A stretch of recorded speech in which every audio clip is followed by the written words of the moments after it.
بسم الله الرحمن الرحيم أذلك خير نزلا أم شجرة الزقوم إنا جعلناها فتنة للظالمين إنها شجرة تخرج في أصل الجحيم طلعها كأنه رؤوس الشياطين فإنهم لآكلون منها فمالئون منها البطون ثم إن لهم عليها لشوبا من حميم ثم إن مرجعهم لإلى الجحيم إنهم ألفوا آباءهم ضالين فهم على آثارهم يهرعون ولقد ضل قبلهم أكثر الأولين ولقد أرسلنا فيهم منذرين فانظر كيف كان عاقبة المنذرين إلا عباد الله المخلصين صدق الله العظيم. یہ آیت نمبر 62 سے لے کر 74 تک کی تلاوت ہوئی ہے. یہ مضمون چونکہ ایک ہی ہے اس لیے زیادہ آیتیں پڑھی ہیں. پچھلی آیتوں میں جنتی آدمی کا بیان تھا جس کو دوزخ کے اندر اس کے دوست کو دکھایا گیا تھا.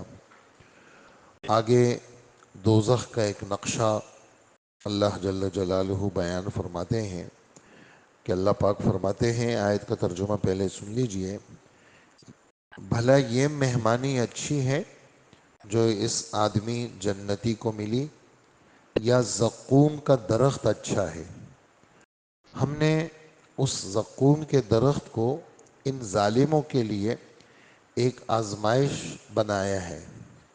دراصل وہ درخت ہی ایسا ہے جو دوزخ کی تہ اور جڑ سے نکلتا ہے، اور اس کا جو سر ہے وہ شیطانوں کے سر جیسا ہے.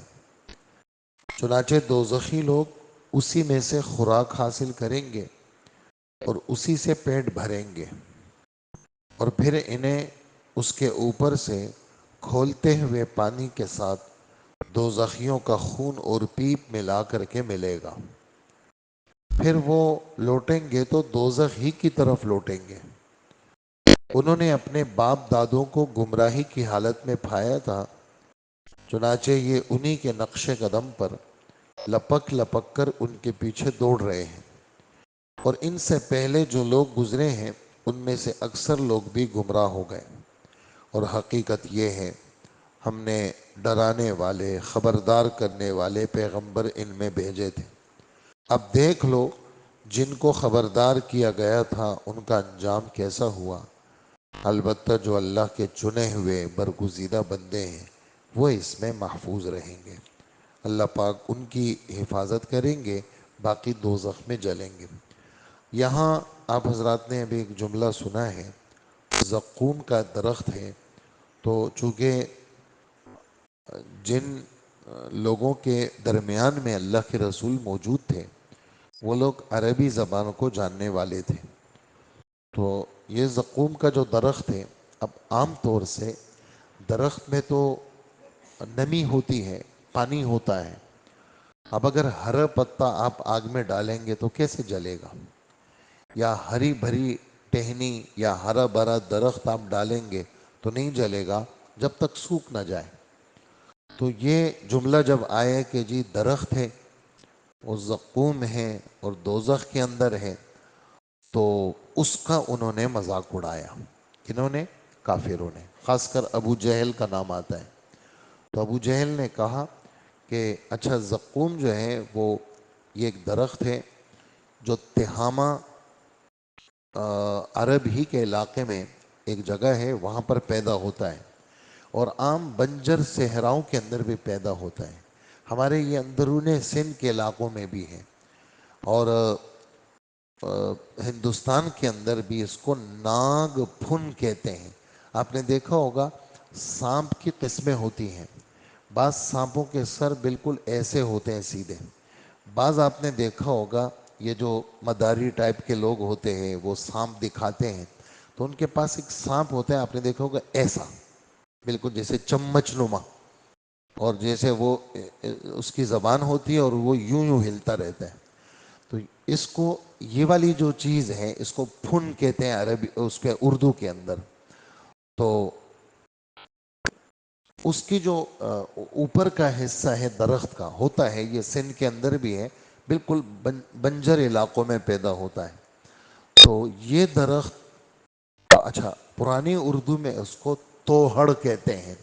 تے ہے واو یعنی تا واو ہے ڑے، توہڑ کہتے ہیں اس کو پرانی اردو کے اندر. تو یہ کڑوا درخت ہے، اور ایک حدیث میں اس کی وضاحت یوں آئی ہے کہ اگر اس درخت کو نچوڑا جائے، اس کا ایک قطرہ بھی اگر دنیا میں آ جائے تو پوری دنیا اس کے زہر سے زمین ایسی ہو جائے کہ اس میں کوئی ہریالی باقی نہ رہے. ایسا اس کا کڑوا اثر ہے جو دوزخ کا وہ ہے. لیکن اس کا ایک نمونہ ناگ پھن کی صورت میں اللہ پاک نے اس دنیا کے اندر بھیجا ہے. تو چونکہ درخت ہے اور درخت تو آگ اور درخت یہ تو تھوڑے وہ لگتے ہیں، اس کا انہوں نے مذاق اڑایا. پھر یہ جو زقوم کا لفظ ہے وہ تو ناشنا تھے اس سے، یعنی عرب، لیکن بربری ایک زبان ہے، اس کے اندر مکھن کو اور کھجور کو کہتے ہیں. زقوم مکھن کو کہتے ہیں اور کھجور کو کہتے ہیں. اس پر ابو جہل نے اپنے دوستوں میں بیٹھ کے کہا بہت اچھا ہے یار یہ، نعوذ باللہ ہمارے نبی کی طرف اشارہ کیا، کہا کہ دیکھو یہ ہمیں کہتا ہے کہ زقوم ملے گا، ہاں بہت اچھا ہے، ہم مکھن اور کھجور کھائیں گے. نعوذ باللہ، یعنی مذاق اڑایا اس نے. تو اللہ پاک فرماتے ہیں کہ یہ جو درخت ہے یہ پیدا ہی دوزخ میں ہوتا ہے. اچھا بعض جانور ایسے ہیں جو آگ میں پلتے، یعنی عام جانور اگر جائیں تو وہ آگ ان کو کھا لیتی ہے، لیکن ایک سمندری، یعنی نام ہے جانور کا نام ہے سمندر، تو سمندر کو کہتے ہیں لیکن اس جانور کا نام ہی سمندری ہے، اس کی پیدائش ہی آگ میں ہوتی ہے. آگ کھانے کے بجائے اس کی نشو و نما کرتی ہے. ایسے ہی یہ جو درخت ہے یہ پیدا ہی دوزخ میں ہوتا ہے، اور دوزخ کی آگ کھانے کے بجائے اس کو کیا کرتی ہے؟ نشو و نما کرتی ہے اور اس کو پیدا کرتی ہے. تو اللہ پاک فرماتے ہیں ہم نے یہ جو درخت ہے یہ لوگوں کے لیے امتحان بنایا ہے. اور ایک ترجمہ تو فتنے کا یہ ہے کہ کون دیکھتے ہیں کون اس کو مانتا ہے کون نہیں مانتا. دوسرا ترجمہ فتنے کا عذاب ہے. ہم نے اس درخت کو عذاب بنایا ہے، اور اس درخت کی جو پیدائش ہے وہ دوزخ کی جڑ کے اندر، یعنی دوزخ کی گہرائیوں میں یہ اگتا ہے اور اسی سے نکلتا ہے. اور اس کے جو اوپر کا حصہ ہے جس کو خوشے کہتے ہیں، یہ شیطانوں کے سر کی طرح ہے. شیطان تو کسی نے نہیں دیکھا، تو شیطان کے سر کا کیا مطلب ہے؟ تو اس کا جواب یہ دیتے ہیں کہ شیطان تو کسی نے نہیں دیکھا، لیکن ہر بد شکل اور بری صورت کو تشبیہ دی جاتی ہے، خیالی تشبیہ ہوتی ہے اور بری صورت کے ساتھ دی جاتی ہے. جیسے تمہاری شکل تو ایسی جیسی چوڑیل، تم تو ایسے بد شکل ہو جیسے جن اور بھوت. حالانکہ جن اور بھوت کسی نے دیکھے نہیں ہیں، لیکن چونکہ ان کی شکلیں بری ہیں اس وجہ سے تشبیہ دی جاتی ہے. تو یہ کلام تشبیہ پر محمول ہے کہ اللہ جل جلالہ فرماتے ہیں کہ یہ جو درخت ہے ان کے اوپر کے سر ایسے ہیں جیسے شیطانوں کے سر ہیں، اور یہ دوزخی کھائیں گے اور اسی میں سے پیٹ بھی بھریں گے. انتہائی کڑوا اور انتہائی کانٹے دار. اور ایک جگہ اسی درخت کو 15ویں پارے میں الشجرۃ الملعونہ کہا ہے، ایسی درخت جس پہ خدا کی لعنت ہے، وہ درخت ان کو ملے گا کھانے کو. اللہ ہم سب کی حفاظت فرمائے اور اللہ پاک ہمیں محفوظ فرمائے. اور یہ کھائیں گے اور پھر پیاس لگے گی.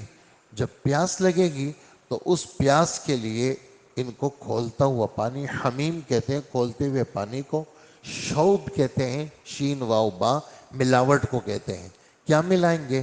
تو اس کی وضاحت حدیث مبارک میں ہے کہ دوزخیوں کے زخموں سے جو پیپ اور خون نکلے گا وہ ملائیں گے اس کے اندر۔ اللہ پاک ہماری حفاظت کریں گے، اور پھر ان کا جو ٹھکانہ ہے وہ دوزخ ہی ہے۔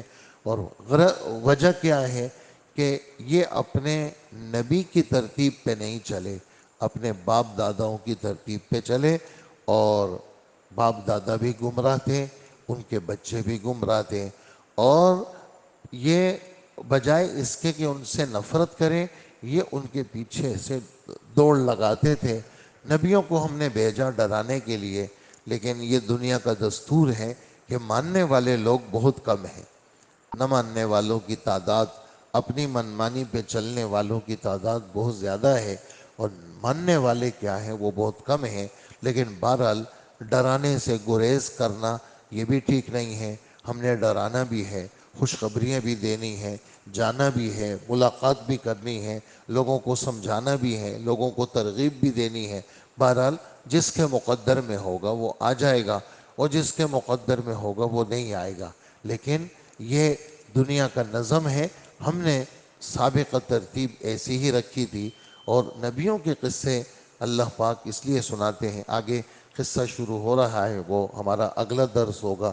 حضرت نوح علیہ السلام، پھر حضرت ابراہیم علیہ السلام، اسی میں پھر اسماعیل علیہ السلام کے ذبح کا بیان ہوگا، پھر اسی طرح اسحاق علیہ السلام، پھر اسی طرح موسیٰ علیہ السلام، ہارون علیہ السلام، الیاس علیہ السلام، لوط علیہ السلام۔ یہ آگے تقریباً 1.5-2 رکوع کے اندر ان بزرگوں کے اللہ پاک قصوں کو بیان کریں گے، اس تسلی کے لیے کہ محمد صلی اللہ علیہ وسلم یا محمد صلی اللہ علیہ وسلم کی امت وہ اکیلی نہیں ہے، پیچھے ایسے لوگ گزرے ہیں جن کو اللہ پاک نے بھیجا تھا، اور انہوں نے نبیوں کی مخالفت کی تھی، اور چنے ہوئے لوگ کیا تھے؟ وہ بہت تھوڑے تھے۔ الا عباد اللہ المخلصین، اللہ کے چنے، مخلص لام کے زبر کے ساتھ، چنا ہوا، جس کا چناؤ ہوا ہو، اور مخلص لام کے زیر کے ساتھ، اخلاص والا، اللہ کی رضا کے لیے کام کرنے والا۔ یہ یہاں پر جتنے بھی آئے ہیں وہ مخلص آئے ہیں، لام پر زبر ہے، اور لام پر زبر کا مطلب کیا ہے؟ اللہ کی طرف سے اس کا چناؤ ہوا ہے دین کے لیے۔ تو اللہ پاک ہمیں مخلص بندوں میں شامل کرے، اور اللہ پاک ہمیں گمراہ لوگوں میں شامل نہ کرے۔ اسی پر ہم اپنی بات ختم کریں گے۔ وصلی اللہ وسلم